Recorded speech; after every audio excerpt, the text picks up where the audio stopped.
The very last thing to happen in A Song of Ice and Fire, as the published text currently stands, though I hope this video will someday be outdated, is a double murder perpetrated by Lord Varys the Spider.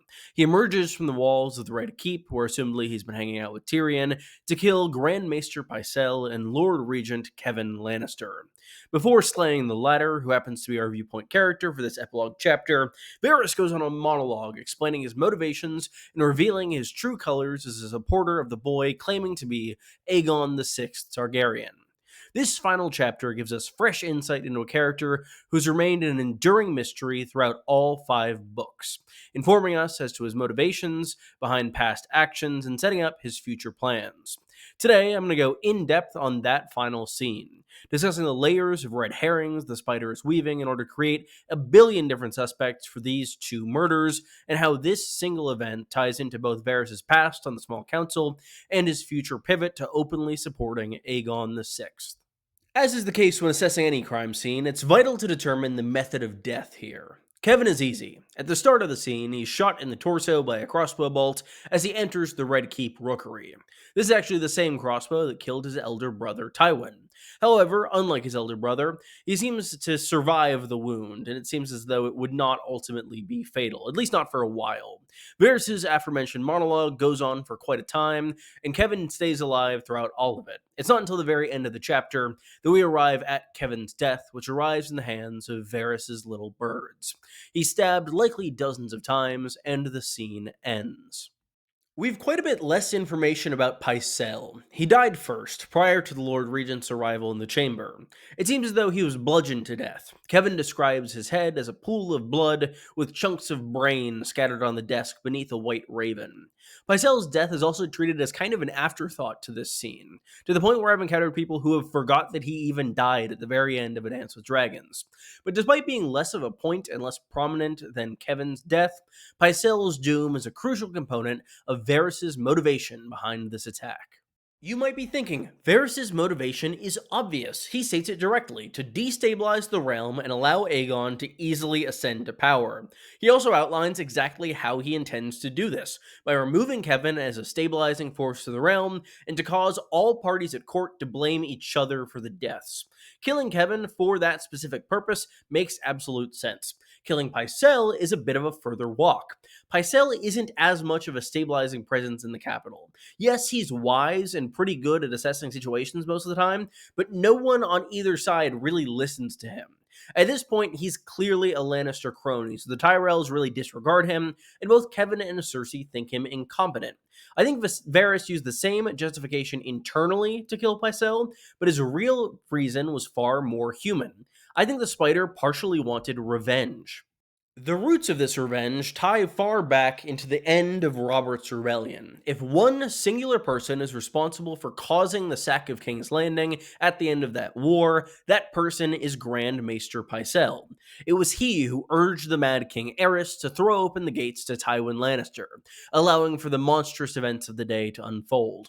Varys urged against this action, which is notable given that the eunuch had previously urged on the Mad King's various paranoias and craziness. Say what you will about Varys, but it seems as though he did not wish for that level of harm to befall the city nor its residents on that faithful day. The sack of King's Landing is the clear undertone of this entire double murder at the end of A Dance with Dragons, as both deaths mirror two of the most important casualties of that dark day. This next observation is credited to both a recent Reddit post and to the chat on a recent live stream I did with Fantasy Haven, but I find it fascinating. The deaths of Kevan and Pycelle are clearly and directly set up to mirror those of the children of Rhaegar Targaryen and Elia Martell. It's said that baby Aegon's head was dashed against the wall by Gregor Clegane, which is mirrored in Pycelle's death coming from a blunt trauma to the head. Princess Rhaenys herself was stabbed half 100 times by Armory Lorch, which will likely be mirrored in Kevan's death, stabbed by the little birds. To a discerning eye, this scene will appear to be one thing: revenge against the Lannisters for their crimes against the innocent Targaryen babes. That's the key to this scene. It's effectively a paranoia Rorschach test for everyone at court in Westeros. Anyone can look at it and come away with approximately a trillion different suspects, each of which for excellent reasons. I want to go through each of those ways in which this murder can be interpreted and why Varys is setting each group up, as it indicates some interesting preferences as to the future allies and enemies of young Prince Aegon Targaryen, whose head was hopefully not bashed against a wall by Gregor Clegane. Let's start with the simplest. Some in King's Landing will undoubtedly suspect Cersei. She's been fairly unstable in the recent past and has a history of concocting harebrained schemes that might result in people she doesn't like very much being murdered. Both Pycelle and Kevan represent obstacles to her holding power in King's Landing and on the Small Council, as evidenced by her continual clashes with both of them throughout A Feast for Crows. Cersei is currently backed into a corner by way of being on trial against the faith, and those who oppose her may see this act as a final, desperate attempt to regain the regency and control of her son and fate. Conversely, a discerning eye could also place blame on the Sparrows. They're obviously against Lannister power in the capital, and there are other dimensions to the ways these two men are killed. Kevan is killed by, assumedly, a ton of stab wounds from daggers, which are a very common weapon that anybody would have. The Sparrow movement utilizes numbers, as is the case with the number of children stabbing the regent. And additionally, the brute force in Pycelle's death could mirror the brute force of their movement using this kind of very populist political power.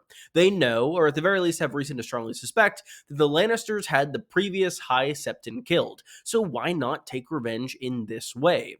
These are two of the minds that are behind the throne, and Cersei is also probably going to die soon in her trial by battle, at least in the opinion of the faith, though she's probably going to survive, realistically. I also want to ask, if you were around King's Landing in the aftermath of this event, who would you logically think killed these two people? I'd love to hear your opinions in the comments. While you're down there, be sure to leave a like and subscribe. It does really help. Also, to get this one out of the way, I'm sure Cersei will suggest or think at some point that Tyrion did this because the same crossbow that was used to kill Tywin was used here. I don't really think anyone else will believe this. Tyrion has completely vanished from life at court and really has no strong motivation to kill specifically Tywin or Pycelle.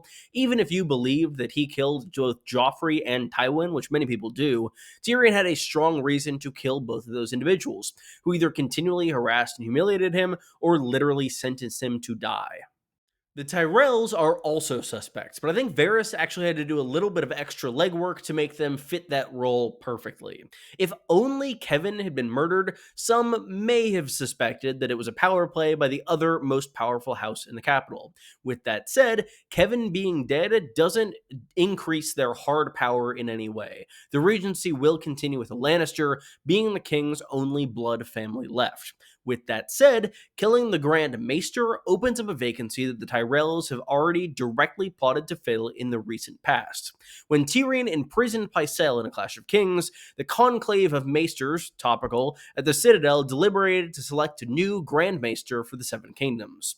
Tywin would eventually restore Pycelle, but this conclave had been quite close to electing Maester Gorman, a man born as a Tyrell.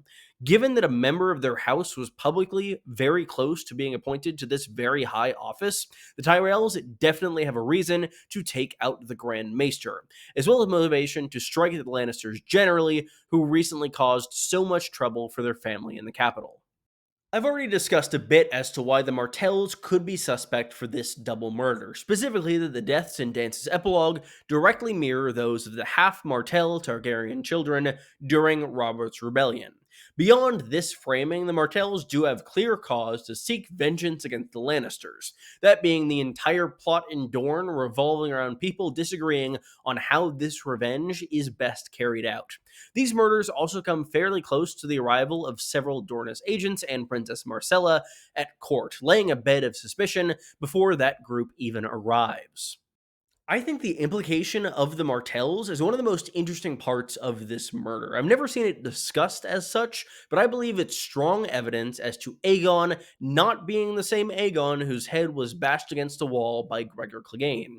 If he truly were, Dorne would likely be his strongest ally. That Aegon would be half Dornish and a nephew to the current ruler of the region. Instead, Varys goes out of his way to implicate these Martells in a murder that they have absolutely nothing to do with. But why? I believe that Varys framing the Martells is further evidence of the Blackfire theory. If you're somehow unfamiliar with this idea, many have asserted over the years that Aegon the Sixth Targaryen, young Griff, is not in fact a Targaryen, but rather a son of House Blackfire.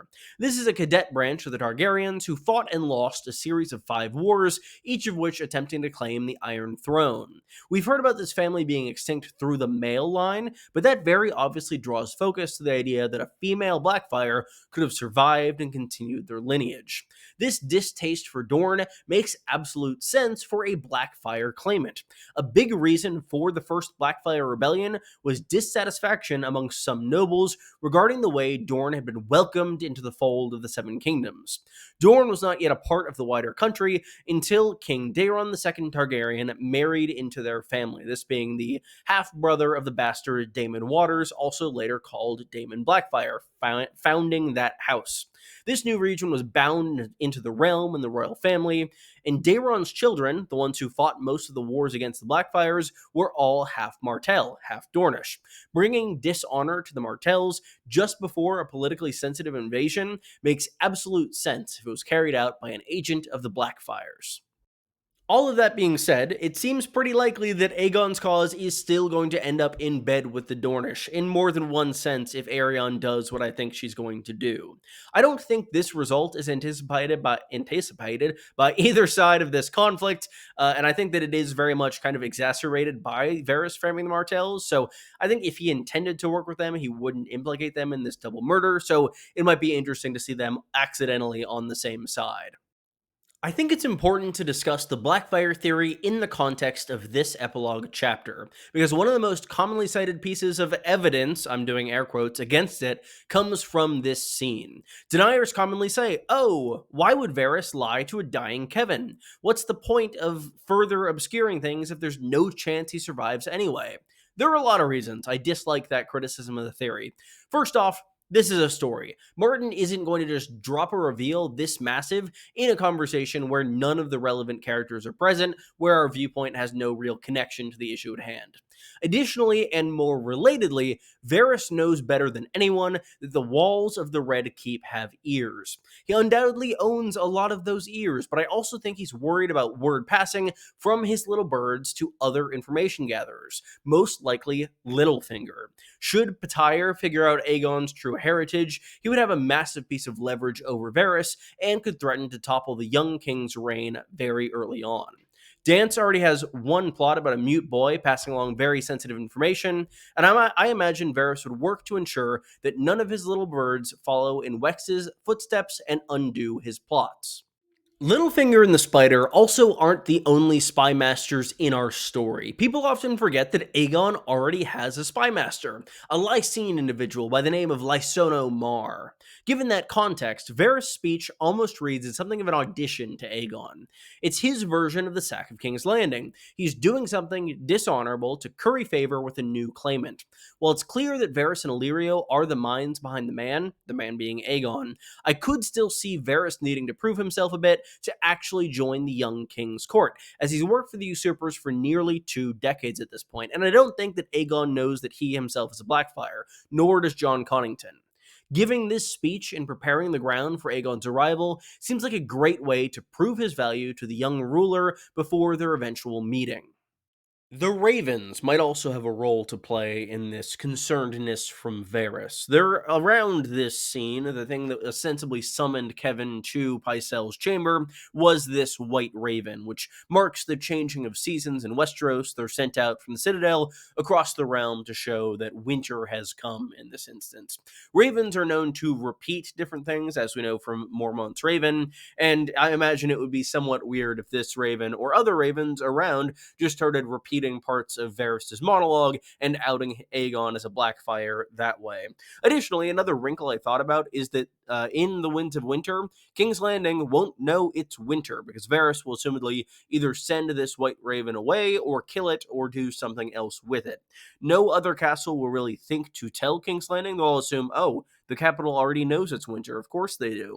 And the nearby castles like Rosby and Stokeworth have recently been slighted by the crown and have no reason to extend any information to them. So it does create kind of a weird information just lacking ecosystem at the beginning of Winds, which I'm kind of excited to see to add even more chaos in the capital. Varys' actions at the end of A Dance with Dragons mark a drastic shift for the schemer. Until now, he's generally emphasized stability and patience for the realm. But this, it's a vault up the ladder of chaos that would make even Littlefinger jealous. Designed to, and I would guess successful in, getting all of the parties in the capital at each other's throats in order to allow for a dashing Targaryen prince to sweep in and mop up the resulting tension. He set the scene perfectly for the ascent of King Aegon VI Targaryen and likely secured a place at the young ruler's side.